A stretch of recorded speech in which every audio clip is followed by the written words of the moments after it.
reporting on the games you love by people who love to game. The MMO Reporter Network.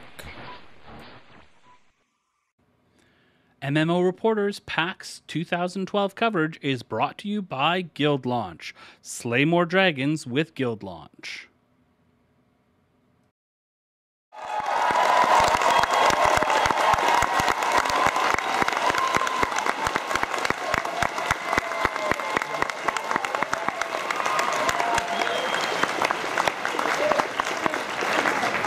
One person remembered to bring me beer, and the rest of you are in trouble.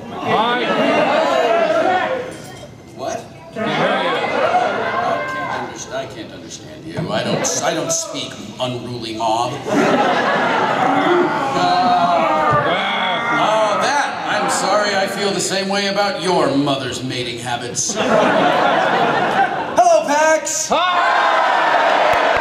Welcome to the upgraded Awesome Hour. This is the Don't Forget to Be Awesome Hour.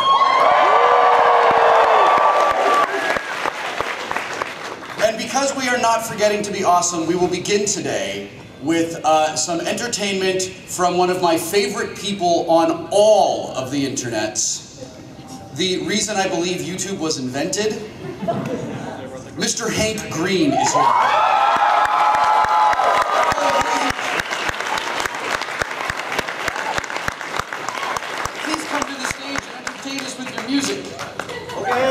Yay! Hank has to plug into a box, which is exactly what it sounds like. So I will tell you why I asked Hank to be here today. I am an enormous fan of Hank and his brother John.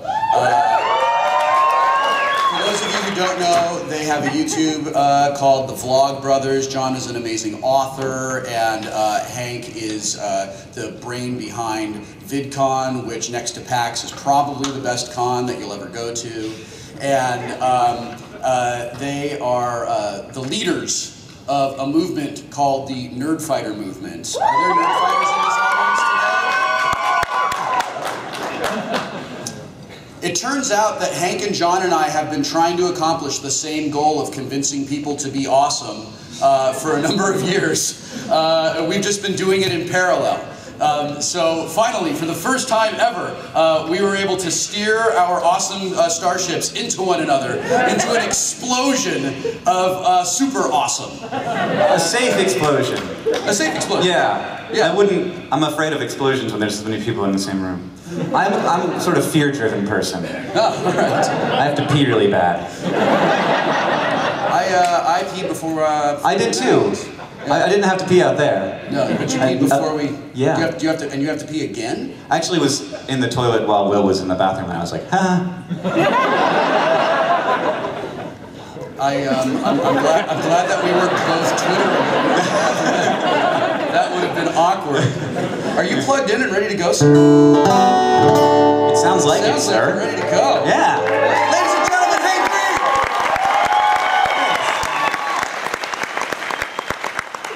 Can you start off by saying hello to my brother John? Because I make videos, and we start off every video by saying good morning to each other. Oh, this is just going to look like darkness. There we go. There you all are. So you're just going to say good morning, John. Wait, what is it? It's Friday. Wait. You're not all, okay. 1, 2, 3, go. Good morning, John!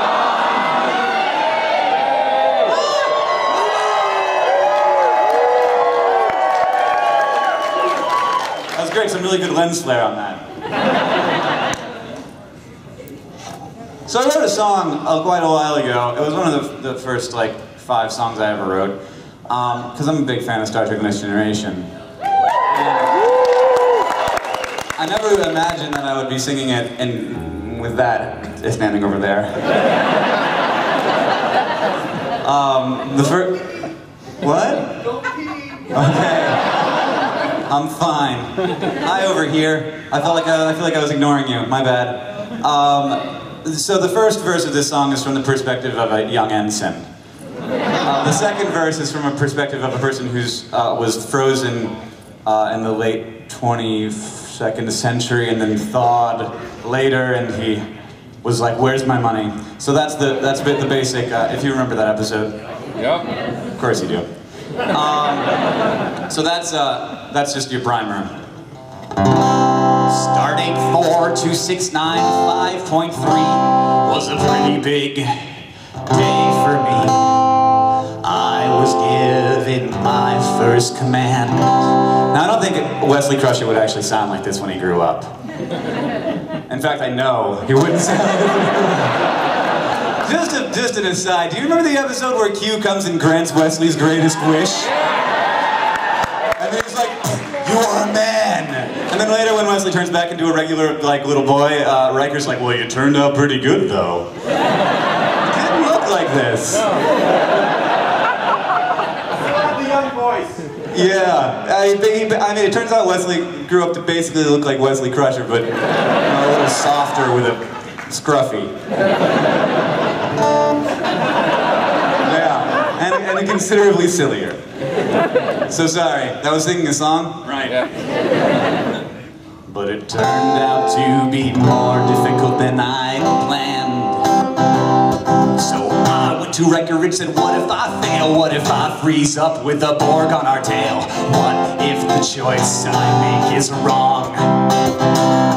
And Riker said to me, Wesley, give me a break. It's arrogant to think you'll never make a mistake. But when you're in that position, you only have to ask yourself one question. You ask, what would Captain Picard do? Yeah, what would Captain Picard do? He'd ensure the safety of his ship and his crew, and then complete the mission. And he'd make himself a better person. He'd bring peace to the galaxy, and he'd do it for free. Oh yeah, that's what Captain Picard would do. Well, I just woke up after 3 centuries, and my first thought was of money, not that my family was gone. This Buckeye in a jumpsuit said to me that they'd abolished currency. Everything I'd worked for was gone. Yeah, there was nothing to withdraw. So I said to him, what do you invest in if you don't have big corporations? He said, we invest in ourselves. And maybe I should try that out for myself, because that's what Captain Picard would do.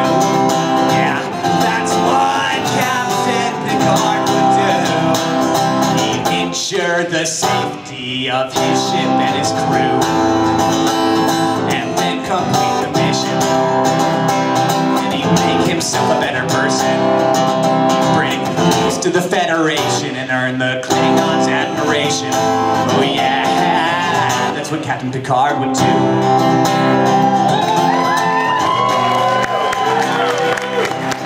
Oh, remember when he told us to remove the saucer section, and even though we were in Warp 9, there was no objection. And yeah, we could have killed the Borg using Hugh, but we agreed with the captain it was the wrong thing to do. And I'd rather follow Dixon Hill, private detective, than observe some outmoded and vague prime directive, even after he was tortured for 40 days and nights. He told that guard that's in that there were 4 lives.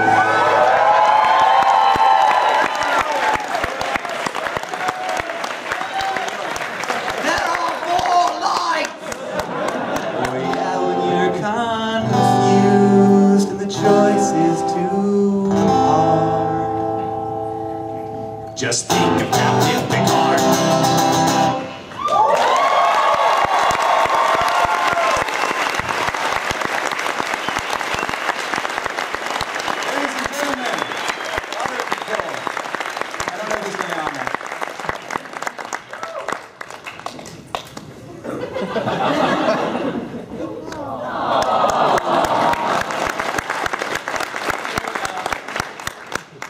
So that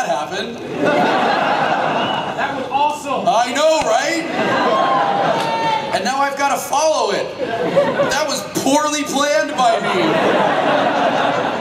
I want to tell you 2 stories today that are related to gaming, because that's sort of why we're all here, right? Because we love gaming. And then when these 2 stories that are related to gaming are over, some more awesome stuff's going to happen, as that is the theme of our hour today. This was originally written on October 11th, 2009, which at once seems like a very long time ago and not very long at all. I'm 40, by the way, everybody.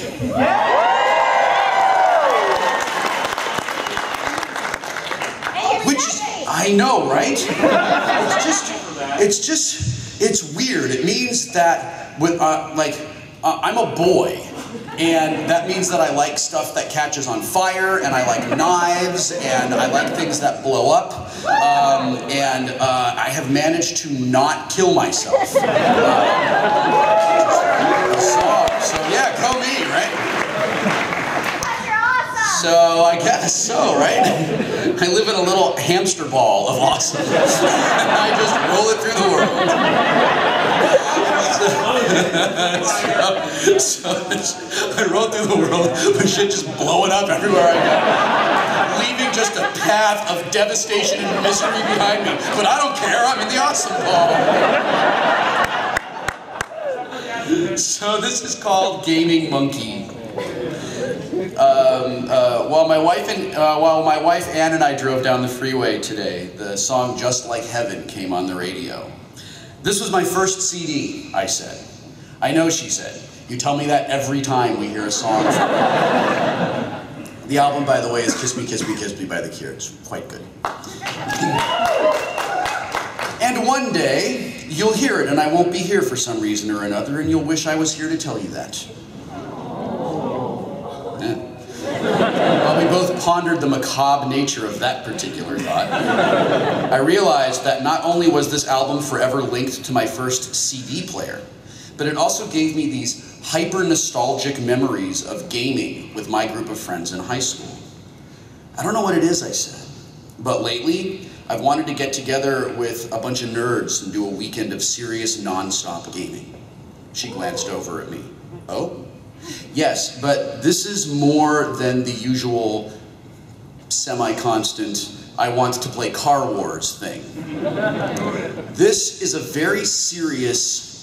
I paused and searched for the exact word to describe the overwhelming longing, approaching psychophysical need to play, and I settled on Jones. This is a serious Jones, like an addict, you know? I wiggled around in my seat and I faced her. She was driving, by the way. It turns out the awesome hamster ball is not enough to protect you when you're driving, everybody. So seriously, put your fucking phone away.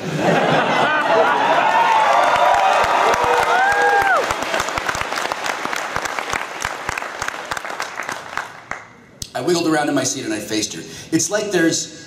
Hey, aren't we going on the 110? Whoops, she said as she quickly changed lanes. It's like there's a monkey on my back. Like a gaming monkey. And he's just rattling dice in my ear. Like he's shaking them in a Yahtzee cup, she said. Gamers don't use Yahtzee cups. I said as patiently as I could. It's more like he's holding a bag of dice in his hand. I held my hand up and I felt the invisible bag in my palm. And he's just rattling those dice around. Is it your bag of dice? Yes! It's totally my bag of dice. I paused for a moment and added, but he's not opening it. Because if that monkey opens the bag and touches my dice, I will fucking kill that monkey.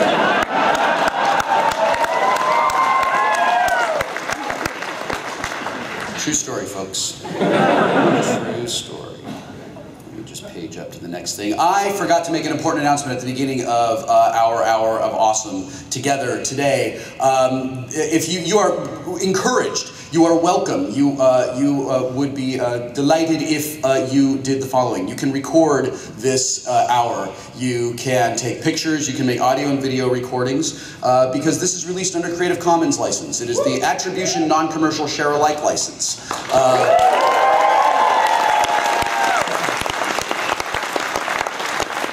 So, if you don't know what that means, ask the person sitting next to you, and they will tell you. But please, if you are recording this, make sure that your recording of this does not interfere with the ability of the people around you to enjoy as much of the awesome that we can possibly throw off this stage.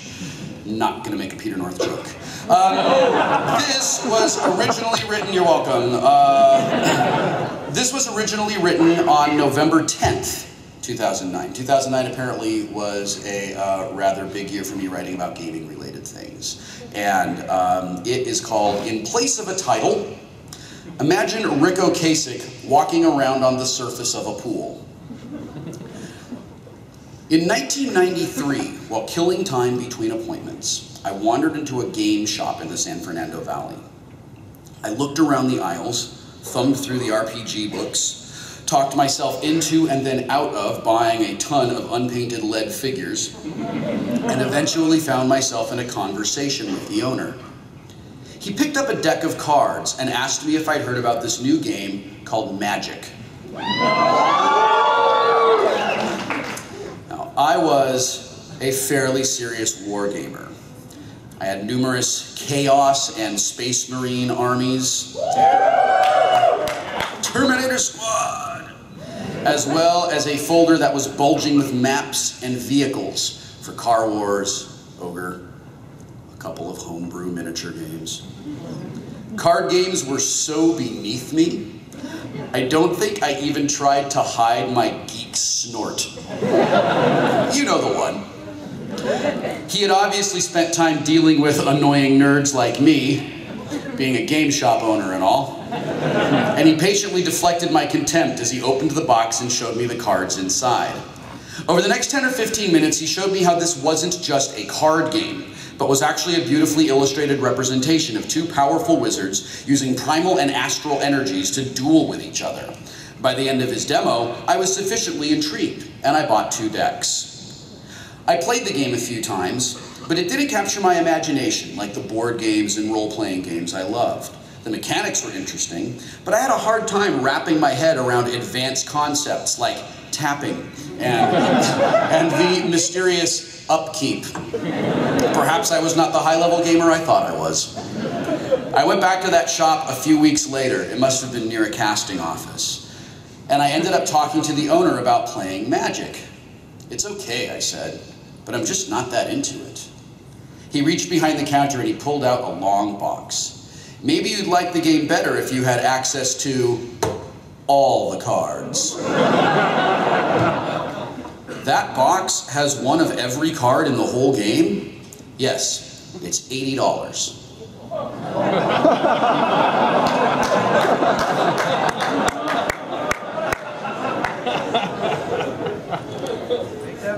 Dude, there is no way I'm spending $80 on that.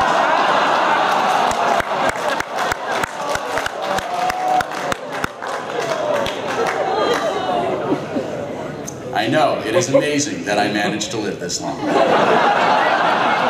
Flash forward about a year. I'm a guest on a Star Trek cruise, and there's a dealer's room on board. One of the dealers sells Magic cards. I'm looking at them, wondering if this game ever caught on, or if this was old stock he was just burning through. A fellow nerd sees me looking at the cards and tells me that he ran Magic games every week. He asks me if I would be interested in playing with him. $20, a starter deck, and a couple of boosters later, we duel. Flash forward to a few hours later.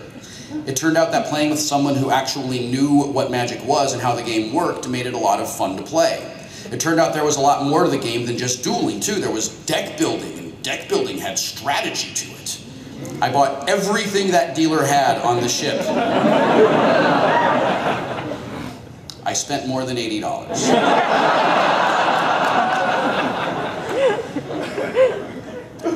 And I spent more time playing Magic with this guy and his wife than I did looking at the Alaskan coastline. I don't remember that guy's name, but I can thank and blame him for making me fall in love with Magic the Gathering. Now, I was never especially good at the game, but for a brief time, Magic ruled my life. I bought boxes of starters and boosters from my friendly local game shop the minute they went on sale. I had a black and blue deck, a green and red deck, a blue and white deck. I even had a vicious black and red deck that had just 51 cards into it, thanks to the abuse of Dark Ritual. Right around the Ice Age expansion, though, I stopped having fun playing Magic in tournaments because it had become an arms race. Whoever had the most money and time to seek out the most powerful cards would usually win the game. Unless I was willing to keep buying new cards every few months, I saw a future where the decks I had now would be obsolete, and I wouldn't be able to play competitively with anyone. Because I was never very good at the game anyway, it didn't make sense to me to commit to that kind of investment. So I put my cards into storage and didn't play again until, flash forward to 2005. My son Nolan came home from high school one day, and he asked me if I had ever heard of this game called Magic that some of his friends were playing. Sure, I said. I used to play it all the time. I still have my cards if you'd like to see them. I went into the garage and I took my big box of games off the shelf. Inside, in a plastic box with tape around the edges to seal it, were hundreds of Magic cards. Wow, that's a lot of cards, Nolan said. Yeah, I had a lot of disposable income when I was younger. What's that? Something we don't have now. I took the box into the house and opened it. Most of the cards were organized by type, but a few decks were still intact. Nolan looked over the cards. This kind of looks like the Pokemon card game, he said. Yeah, it's like that, but not lame.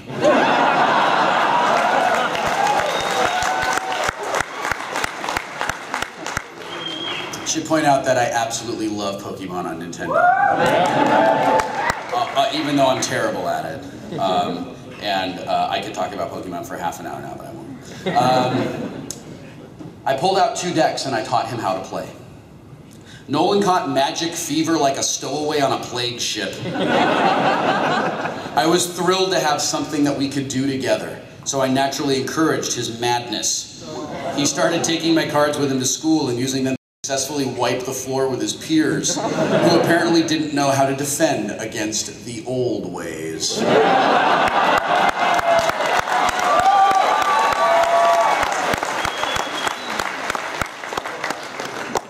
High school bitches don't know how to pay the iron price.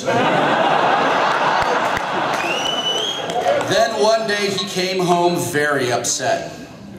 These idiots at school just print out cards online, fake cards that they got from websites, and they put them in sleeves and think they can play with them. Well, that's complete bullshit, I said. Don't tell your mom I said bullshit. I'm not playing with them anymore, he said. I totally understand that. I'll still play with you, though. And you could always go play at the game shop. The game shop smells, he said. I had no retort. Okay. Well, if you ever change your mind, I'll be happy to take you there. We played almost daily for a few weeks, but Nolan eventually got distracted by something new and different that didn't involve spending lots of time with his lame stepfather. Flash forward to 2007. Nolan found interest in Magic again, though he enjoyed deck building more than actually playing. One day he asked me to take him to the game shop to play, and he came home with a rather amusing story. So I went to play with this guy, and when he saw my cards, he got real upset that they were in sleeves because they're so old and apparently valuable. He asked me where I got them, and I told him that they were my stepdad's cards.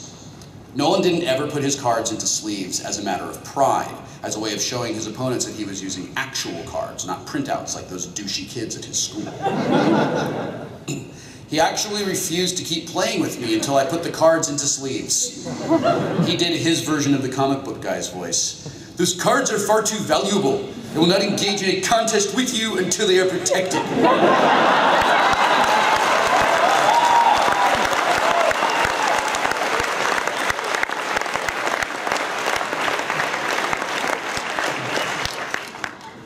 For the record, I hate sleeves. They make it so fucking hard to shuffle cards. And I just don't get it. You guys, it's a way for game companies to take more of your money without giving you something worthwhile in return. Say no to sleeves!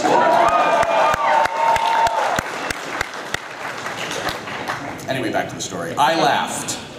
So he actually gave me sleeves. I put your cards in them so we could play.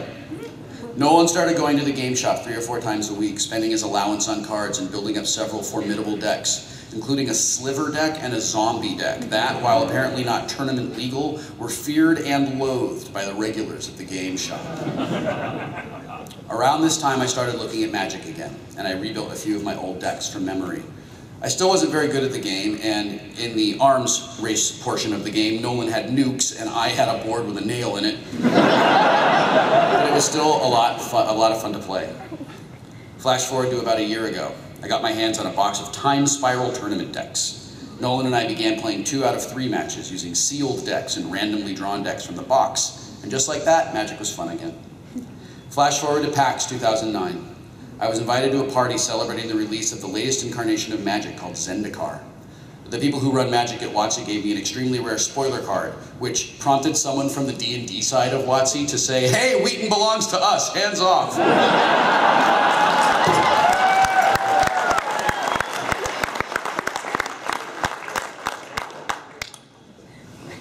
True story. I hadn't looked into the story behind Magic since that cruise in the mid-90s, but I found the concepts inherent to Zendikar, traps, quests, allies, and especially the landfall mechanic, really interesting and unique to the Magic universe. For the first time in over a decade, I was actually excited to play a new release. Now let's flash back to a couple of weeks before this was written. I was invited to play Magic Duels of the Planeswalkers as part of a thing they do on Xbox Live called Game with Fame. Apparently they couldn't get any famous people, and I was like, I'll do it! My only memory of a Magic arcade game was something profoundly disappointing on the PC in the early 90s, so I wanted to play the Xbox version before I accepted.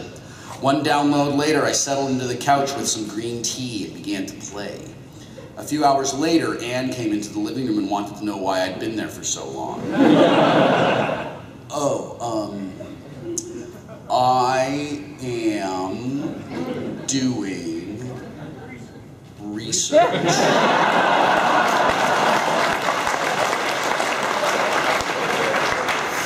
For a thing. I trailed off while I counted life, power, and toughness to see if I could end this match, the 3rd or 4th time I'd played this particular opponent on this turn. Research, she said, because to the untrained eye it sort of looks like you've been playing Xbox for 3 hours. I finished counting. Yes, I would win this turn. I sent my minions to do my bidding. Well, it's both. I told Anne about the Game with Fame event and added, so I need to figure out if I like this game, and if I do like it, if I have any chance of not sucking like the Dodgers when I play against people who actually know what they're doing. The screen announced my victory. I shot my fist into the air. Yes, suck on that, fucker! And, sorry, Anne nodded. She is used to this sort of thing. So what's the verdict, she asked. I like it enough to play it for 3 hours today and probably 3 hours every day if I'm not careful. Oh, isn't that wonderful for you? Sarcasm detected! Achievement unlocked. I set the controller down. Don't worry. I have too much work to do to even think about playing the hell out of this. I picked up the controller again. Now, if you'll excuse me. I have just unlocked a new deck, and I wish to play with it. Well, have fun playing with your deck. By yourself. We looked at each other, playing a mini game of who's going to laugh first, chicken. I lost. The end.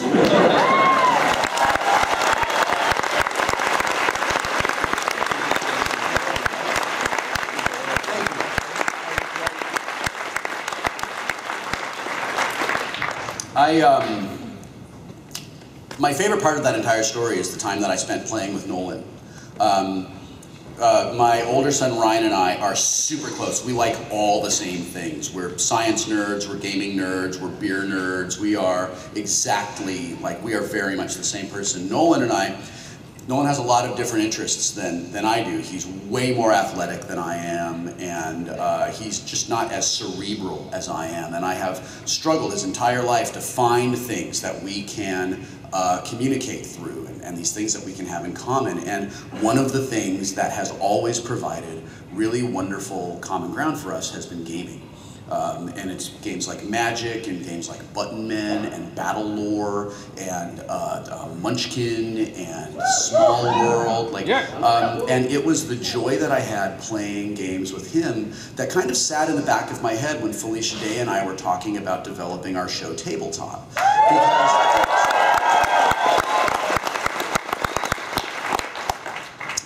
I used to be on a show called Star Trek. What? I know, you heard a song about it earlier. And this year Star Trek turns 25 years old.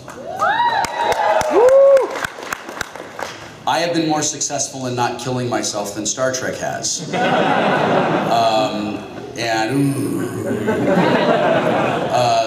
And I've been meeting a lot of people going to conventions to sort of celebrate Star Trek. And I have heard consistently from people that are around my age that they watched Star Trek with their parents when they were teenagers. And the reason that they watched Star Trek with their parents was that their parents were fans of the original Star Trek series, or they were sort of science fiction fans in general, and they enjoyed, like, they wanted to have a thing to do with their kids. They were looking for commonality with their kids, so they told their kids, look, there's a kid on this show. And that gave the kids sort of a connecting character, a person to whom they could relate and sort of experience the show through.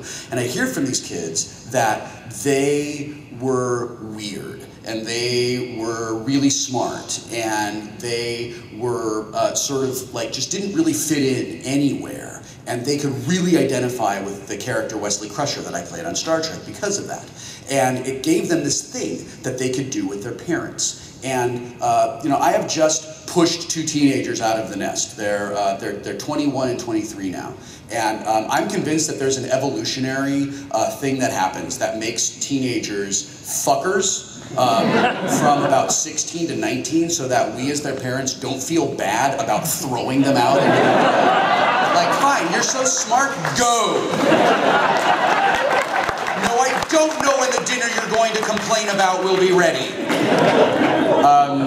But there's this thing where, like, we all have something that ties us to our parents. There's a thing that creates that bridge that allows us, when, like, we're done being teenagers, to, like, walk back across that bridge and do that thing where we apologize to our parents, and they go, it's okay, I knew this would happen someday.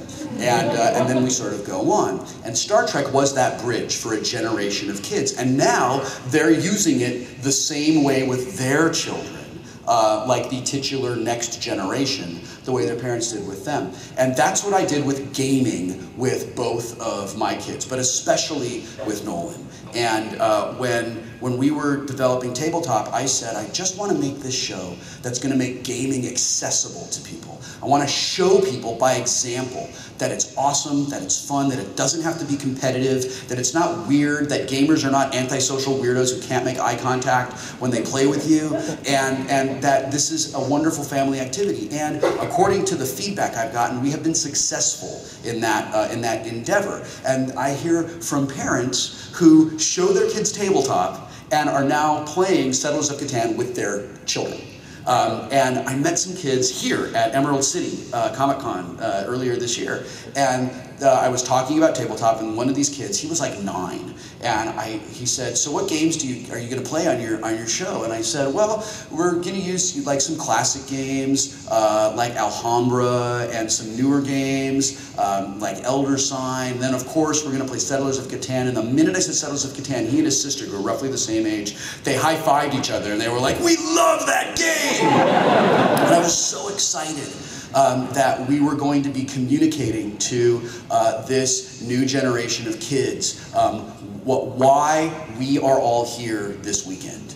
And I'm just, I guess my point in all of this is to make the point that I make all the time. Gaming really matters, you guys. What we do is awesome, and we have a responsibility as gamers to be awesome gamers with the people that we play, so that they will be awesome gamers with other gamers, so there will be more gamers, so that PAX could expand to, like, oh, I don't know, Australia.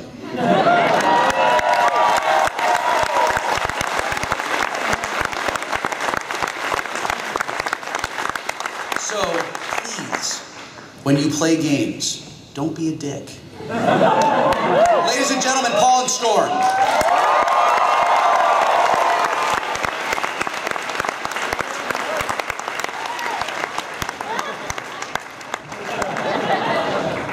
You know, that kind of high-fiving is going to get us to NASA. Very quickly. I don't want to take up too much of your time, but since I have a crowd here and a microphone, first of all, I wanted to be a little pissed off at Hank Green. He stole our thunder a little bit because we have a song we were hoping to perform called "What Would Captain Pike Do?" It just goes boop. Boop.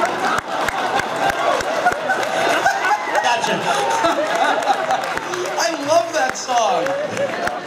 Yeah, everybody knows the words. With your permission, one last extremely quick thing. Yeah, go. Do you guys play Skyrim? Yeah. I have been forgetting for months. I have been wanting to fuss roda a crowd.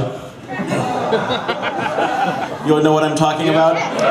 If you don't know what I'm talking about, I will give you my Dovahkiin shout, and when I do, it'll be like a force emanates from me all the way back through the room and drives you back, and I will be awesome that way. Would you like me to hold the camera so that you can actually be seen issuing? Yeah. Pan to them. Yeah. Okay. Wait, we gotta start recording at your leisure. Okay. All right, go, Paul. Oos! Rah! Wow. That was the tits.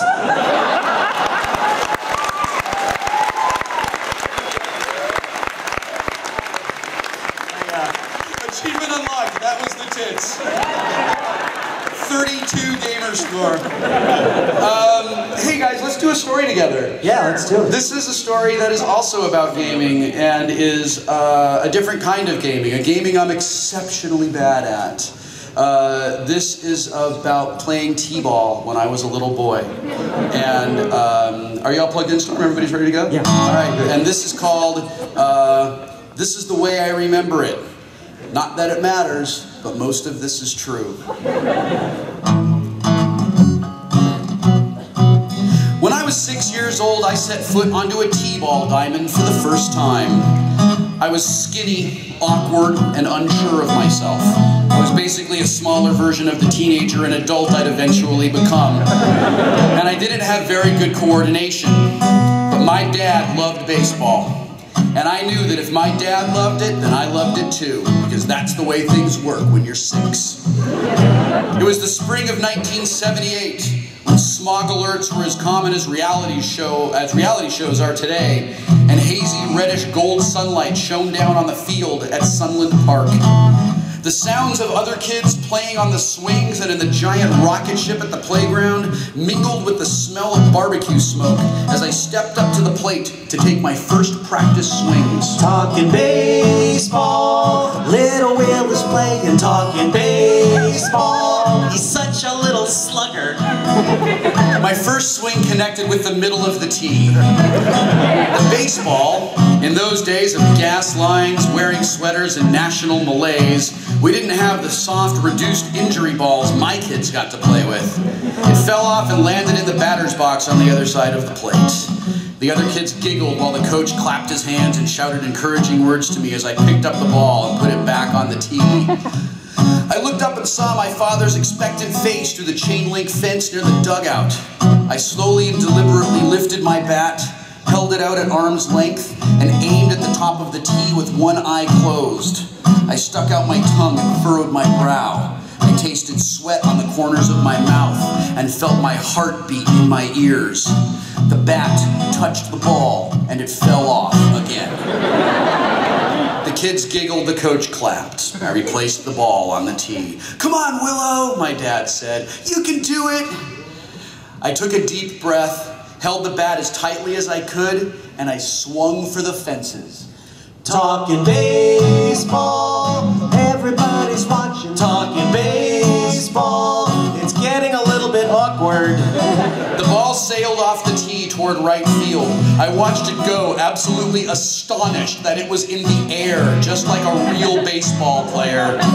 Run to first, Will, run fast! It was my dad excitedly hollering at me through the fence, joy in his voice. I dropped the bat and ran as fast as I could, my Trax shoes kicking up small puffs of rust-colored dust the whole way. Talking baseball, starting to get the hang of it. Talking baseball, I'm sure this will all turn out well. That was great, Will, said the coach. Okay, who's next? I went back to the dugout and watched the other kids bat around. Most of them were more successful than I was, except for one kid named Brian, who wore glasses, had perpetual bedhead, and a nose that only stopped running when he jammed his fingers into it. Brian was last. He hit a grounder to short, and the coach gathered us together at home plate, where he told us to take a knee. I looked around uncertainly until the kid next to me kneeled down. Oh, take a knee, I thought. I get it. Cool. I took a knee. And I looked up at him. He had the kind of beard and sunglasses you'd expect to see on a suburban Little League coach in 1978. Or Jonathan Colton today. He wore a dirty baseball jersey with yellow sleeves. That was great, everyone, he said. Now, we're gonna hit some balls without the tee. What? The thought of a ball being thrown at me filled me with dread. Wasn't avoiding that the whole point of T-ball? I looked for my dad as I walked back to home plate. We made eye contact, and he must have seen how terrified I was. You'll be fine, Willow, he said. He smiled. My dad was proud of me. My dad believed in me. Baseball, you need some reassurance. Baseball, don't be such a pussy. I stepped into the batter's box and picked up my bat. I held it high, pointing it to the sky, just like my dad had shown me in our front yard. I looked at the pitcher's mound, where the coach's son, a big kid named Kenny, got ready to deliver the ball. Kenny was a year older than me and probably outweighed me by 15 pounds. He had shaggy long hair and kind of looked like a male version of Tatum O'Neal in the Bad News Bears. He began his wind-up, and I lost my nerve. I looked up at my father. Dad, I'm scared. The ball hit me in the side of the face, just above my left cheek, with a soft smack that sounded like a gunshot inside my head. There was a collective groan from the other kids, and a few gasps from the adults. I fell to the ground, and I burst into tears. Baseball, subdermal hematoma, talking baseball. Should have put the footage on YouTube. My dad ran out onto the field, helped me up, and inspected my face. There wasn't any blood, and it didn't look like it was going to bruise. Like most childhood injuries, the fear was worse than the actual wound. The coach asked me if I wanted to try again. I'm sure there were kids who would have bravely stood up and tried again, but I was not one of those kids. I shook my head and hugged my dad. Kenny joined us. I'm really sorry, he said. It's okay, I mumbled. I think I'm gonna take him home, my dad told the coach. Okay, he said. We'll see you next week. When we got into the car, my dad took a closer look at my face. You're gonna be okay, he said. We'll put some ice on it when we get home. 2 miles, 1 stoplight, and 3 stop signs separated the park from our house. By the time we got to the 2nd stop sign, I was completely under control. My face stung a little bit, but that was it. My dad put his hand on my shoulder and he said, kindly, you just took your eye off the ball. Next time, the whole thing flooded back to me. Kenny's wind-up, the ball speeding into me, the sound it made when it crashed into my face. I burst into tears. Achoo! don't want to play the baseball anymore. I cried.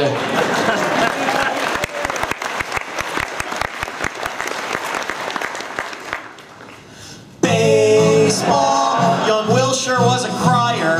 Baseball. I'm sure that my father was disappointed. He'd played baseball from grade school all the way to college. Baseball, Dodger baseball specifically, was more than a game in my dad's family. It was religion. Okay, he said gently, you don't have to do anything you don't want to do. Maybe you can try again next year. I didn't try again the next year, or ever. I just wasn't good at baseball. I was not going to be good at baseball.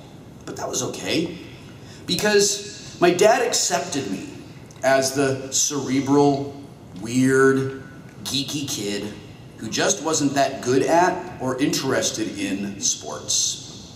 Well, the cats and the crow and the silver He respected that I wasn't competitive, and that I was happier pretending to be an elven wizard leading a group of adventurers into a dungeon to fight beholders than a kid nobody wanted on their team, standing on a baseball field, hoping the ball didn't ever come anywhere near me. The most important tool a writer has in his imagination. The most important tool a writer has is his imagination. And it's pretty important for actors as well. Seeing as how I support my family by doing both, I am grateful that, as a child, I was encouraged to embrace the things I loved that also happens to help my imagination develop. Because today, in my imagination, I am one hell of a baseball player.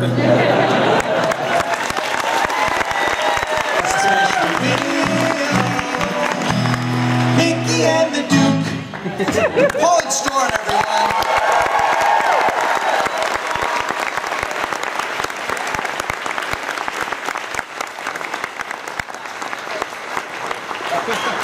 Who do we tweet the dick to? Jonathan Colton.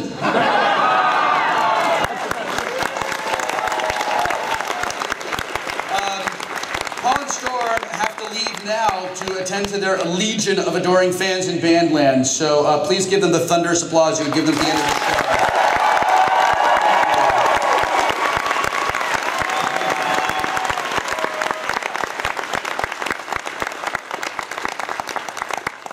I have a little bit of time to take some questions from the audience before we bring Hank Green out for another delightful song.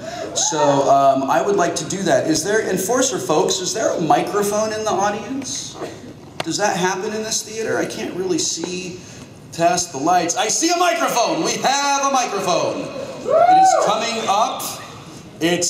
Yes, there is a microphone. So I tell you what, why don't you just make it so that I'm not the person who disappoints a lot of folks. You choose a person, and we'll go like one here, one there, one there, one there, and then we'll try to do that up and down a couple of times. So make your question short, and I'll make my answers short. Go! Apparently it's not on. Me and my friends just wanted to make a contribution to Tabletop. Okay. So if I can run up and give this to you? Sure. Go ahead, go to the next question. That was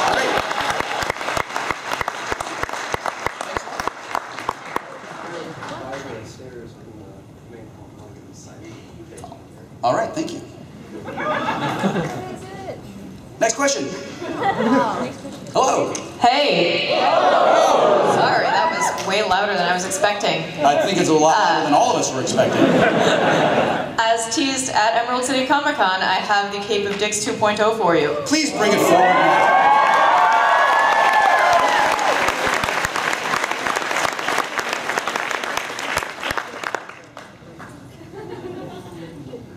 Good Lord.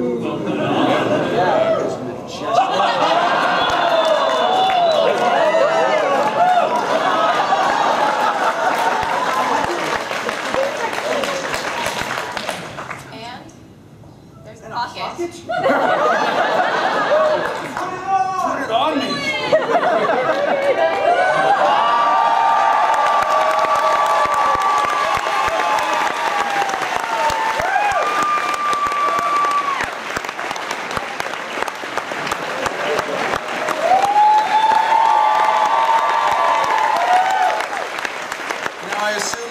Non-zero number of you in the audience who would like a photograph of the Wheaton in the Cape of Dicks, so let's do that.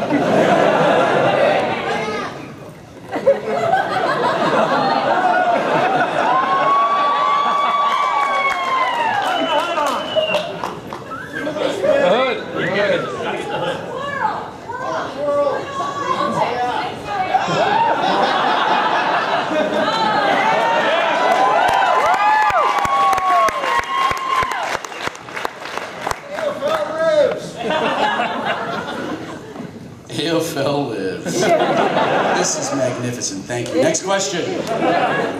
Now you know how I feel following Hank Green. Well, this is nowhere near as awesome, but I'm organizing a proposal. Yes. Can I get a picture of you holding a sign saying, "Will you marry this girl?" Sure. Awesome.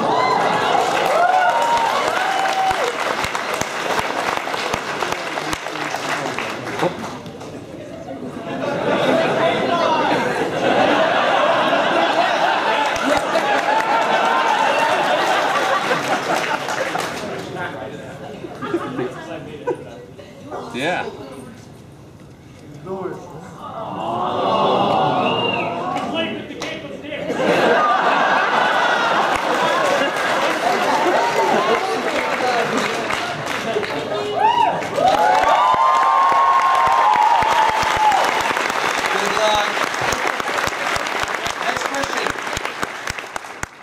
Hi, I was just wondering, would you have maybe a favorite episode of The Guild that you filmed? Like, what one was your favorite one to do?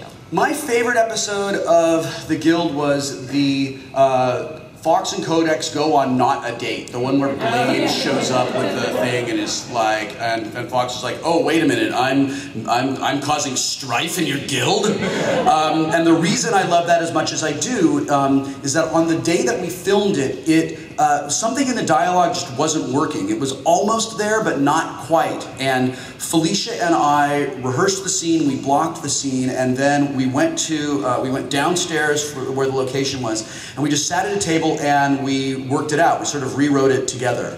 And we found the places where we needed to make the changes, and then we went up and we just did it that way. And the reason I really like that is it sort of illustrates why smaller budget productions and web video can run circles around big budget studio backed like network shows. If we were on, if we had tried to do that on Eureka, we would have gone to the writers who were on the set. The writers would have gone to the associate producer in the office. The associate producer in the office would have gone to the showrunner. The showrunner would have gone to the network producers. The network producers would have gone to their bosses. And maybe 4 days later we would have gotten an answer. And it probably would have been, no, do it the way we fucking wrote it.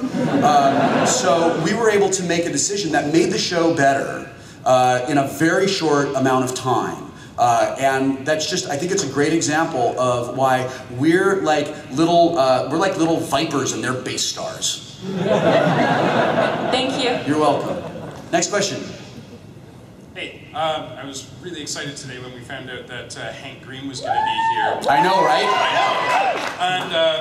And I didn't bring anything for you, but I made something for Hank in line. Can I give it to you to give to him? Yeah, Hank, are you back there? You want to come receive a gift? All right. Give your gift to Hank Green. Next question. Hello. Hi. Thank you. Last night I found myself in a ice cream shop / arcade, and my 2.5-year-old daughter... Whoa. Where is this ice cream shop? It's in the Ballard neighborhood called Full Tilt. So, all right. She really wanted to play games, and that excited me. But she really wanted to play games like Street Fighter or Tekken. And she's 2? Yeah, right. So That's appropriate though. Like a 2-year-old can probably mash those buttons just as well as an adult can. Oh, But my question was there anything with your kids where you wanted to encourage them to game, but you thought, not right now, or this isn't the right thing, and you felt torn or in a position like that, and sort of how did you handle that situation? Sort of. When my kids were little, so the state of the art for them was probably the Super Nintendo or Nintendo 64, and then GameCube were like the big things for them when they were growing up. When they were really little, they played my Sega Genesis. And I mean I really liked that console, mostly because I just love the NHL '93, and at that time where where sort of like you could play Mortal Kombat on Nintendo, but you're sort of like playing like Mortal Kombat for like children, because they like took the blood and the fatalities out and all that, and I was just like, don't tell me what I can play.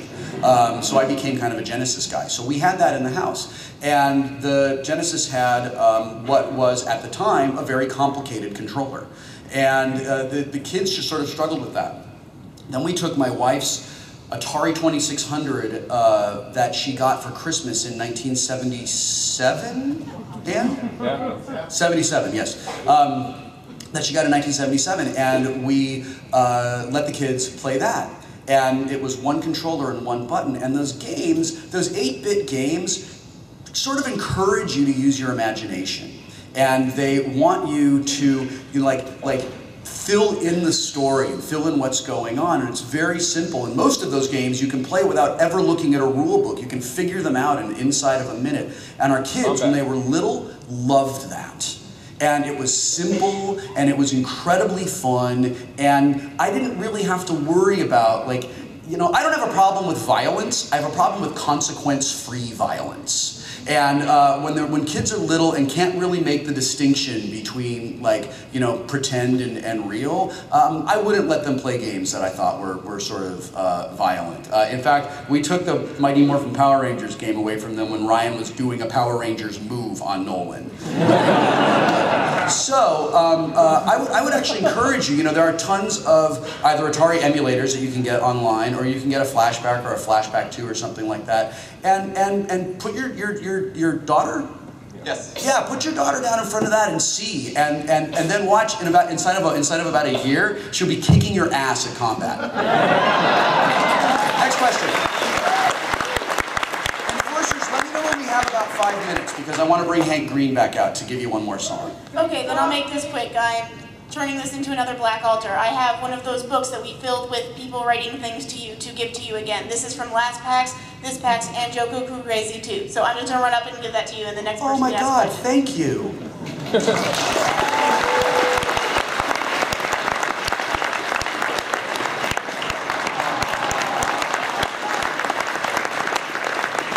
Okay, next question. In an effort to aid your continuing scientific study to prove that it's impossible to have too many dice, I have a D20 for you. Please bring it forward. Next question.